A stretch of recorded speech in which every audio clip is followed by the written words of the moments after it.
qualidades de um verdadeiro obreiro. Sermos submissos à vontade de Deus, irmãos. Paulo, ele é um grande exemplo de submissão à vontade do Senhor.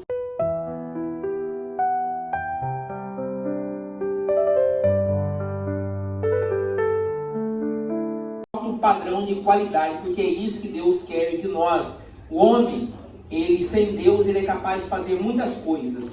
Mas um homem com Deus, ele é capaz de fazer coisas extraordinárias, coisas melhores, porque o homem sem Deus faz um monte de coisa boa até, mas ele não consegue fazer nada que de fato agrade ao Senhor. E Paulo então, ele ministra o coração de Timóteo, dizendo para ele no versículo de número 15, procura isso, apresentar-te diante de Deus como obreiro aprovado. E eu gostaria de ministrar debaixo de dois pilares, eu gostaria de pensar sobre dois assuntos aqui nessa ocasião. E eu gostaria de dar um tema àquilo que nós vamos aqui ministrar, qualidades de um verdadeiro obreiro. Nós sabemos que a obra de Deus não é feita por anjos, nem por arcanjos, nem por querubins, nem por serafins. Deus usa homens, feito de carne, osso, de corpo, alma e espírito, homens como o pastor Aquilésio disse, homens como Moisés, que com todos os seus erros, mas mesmo assim Deus o usou, e Deus sabia que Moisés era um homem falho, e Deus também da mesma forma sabe que nós somos pessoas imperfeitas, fracas, que somos sujeitos a toda sorte de erro, de falha. Todavia Deus decidiu nos chamar, Deus nos escolheu, Deus nos santificou, Deus nos batizou com o Espírito Santo, Deus nos capacitou por meio da sua palavra, está nos capacitando por meio de sua gloriosa palavra. Mas quando o apóstolo Paulo, ele direciona essa carta ao seu filho na fé, Timóteo, quando nós vamos olhar um pouco na Bíblia, a história de Timóteo, nós vamos ver ele aparecer no cenário bíblico, em Atos dos Apóstolos, capítulo de número 16. Eu vou citando para a gente poder aproveitar ao máximo o nosso tempo aqui. Em Atos dos Apóstolos, capítulo de número 16, o apóstolo Paulo, ele conhece a Timóteo, um discípulo do Senhor, um homem, um jovem até piedoso. A sua mãe era uma mulher judia, o seu pai era um homem grego, e Paulo então encontra esse servo do Senhor, e Paulo chama para ser um obreiro, para trabalhar com ele, para o auxiliar na obra do ministério, porque a obra de Deus não é feita por uma única pessoa, somos muitas pessoas que fazemos muitas coisas e não poucas pessoas que fazem poucas coisas. Nós estamos aqui servindo, nós estamos cooperando uns com os outros. A Bíblia diz dessa forma que um cordão de 2, 3 dobras é muito mais difícil de se arrebentar, e quando nós estamos aqui unidos, servindo ao Senhor, é assim que Deus vai trabalhando, chamando um daqui, chamando outro dali, vocacionando um daqui, qualificando um dali para que a sua obra ela seja feita. A Bíblia vai dizer que grande é a seara, mas poucos são ceifeiros,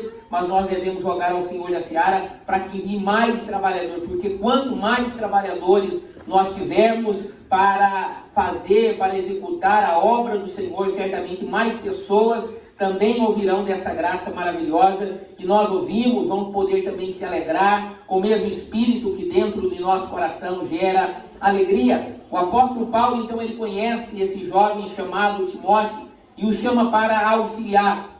E Paulo trabalha muito com esse jovem, vai o lapidando de acordo com a palavra de Deus, vai moldando a ele, vai orientando, vai instruindo esse jovem, ao ponto de que lá na frente o apóstolo Paulo o coloca para liderar uma igreja, mas depois de um processo árduo de trabalho, de lapidação, de capacitação, assim como nós também não chegamos aqui e da noite para o dia, o próprio apóstolo Paulo vai dizer que nós não devemos chamar pessoas ao ministério que sejam neófitos, ou seja, novos convertidos, que não sejam ainda maturados, que não tenham sido trabalhados, porque a obra do Senhor, irmãos, ela é como uma rosa, ela tem muitas belezas, mas também ela tem muitos percalços na nossa vida. E se o homem de Deus, se o servo do Senhor não for bem trabalhado, nessa questão, principalmente na sua vida emocional, com toda certeza e sem sombra de dúvida alguma, ele pode levar uma grande queda, e não é isso que Deus nos chamou. Deus não nos chamou para vivermos caídos, pelo contrário, Ele nos levantou, Ele nos tirou do Aleluia, pecado, Jesus. no qual nós estávamos outra hora,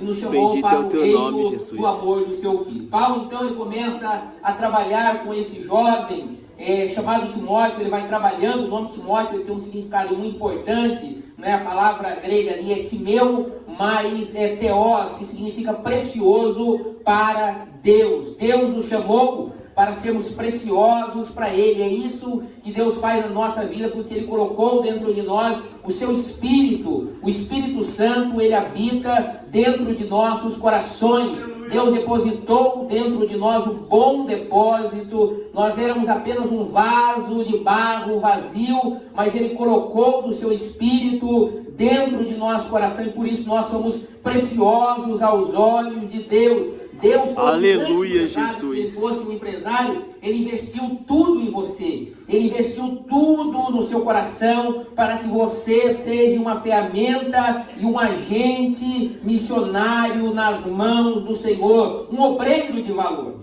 O apóstolo Paulo então diz para Timóteo, e aqui ele não diz apenas para Timóteo, mas em princípio ele direciona essas palavras para o ministério de Timóteo, dizendo para que Timóteo ele procurasse se apresentar diante de Deus como um obreiro aprovado, que tivessem qualidades especiais, qualidades diferenciadas de qualquer outro homem, porque é assim que Deus quer trabalhar na nossa vida, irmãos. Deus nos tirou do lamaçal do pecado, Deus nos deu um banho com a sua misericórdia, Deus colocou em nosso coração o Espírito Santo, não para sermos iguais, mas para sermos diferentes, não para sermos melhores no sentido de sermos egocêntricos, no sentido de sermos altivos, mas hoje nós somos melhores. Por quê? Porque dentro de nós habita o Espírito Santo. Aleluia, Jesus. Espírito que nós Bendito habita, é o teu ele nome, não habita Jesus. no coração do resto da humanidade, ele só habita no coração daquele que recebe e aceita a Jesus como seu único e suficiente Salvador. E por isso, nesta tarde, Deus está trabalhando no nosso coração. E debaixo daquilo que Deus propôs no meu coração, eu gostaria de destacar qualidades de um verdadeiro obreiro. E eu gostaria, no tempo que nós temos, de destacar, são muitas, irmãos, muitas qualidades que Deus quer que nós venhamos ter, mas eu gostaria de destacar aqui nesta tarde apenas duas qualidades que eu acredito que elas são primordiais, elas são basilares para a nossa vida cristã. Todo homem de Deus, mulher, servo do Senhor, independente se você é obreiro, se você ostenta alguma posição eclesiástica ou não, não é apenas para o obreiro, mas é para todo aquele que serve ao Senhor. Essas duas qualidades sendo elas primordiais para a nossa vida e no tocante na EBO, para a nossa vida ministerial. A primeira qualidade que eu gostaria de enfatizar aqui nessa tarde é a qualidade de nós sermos submissos à vontade de Deus. Submissos à vontade de Deus. A palavra submissão, nos dias atuais, ela tem ganhado uma tonalidade de perjúrio. Muitas pessoas sentem até repulsa de ouvir a palavra submissão. Nós ouvimos muito essa palavra submissão relacionado ao papel da mulher, ser submissa ao seu esposo, mas ela é muito mais abrangente do que isso.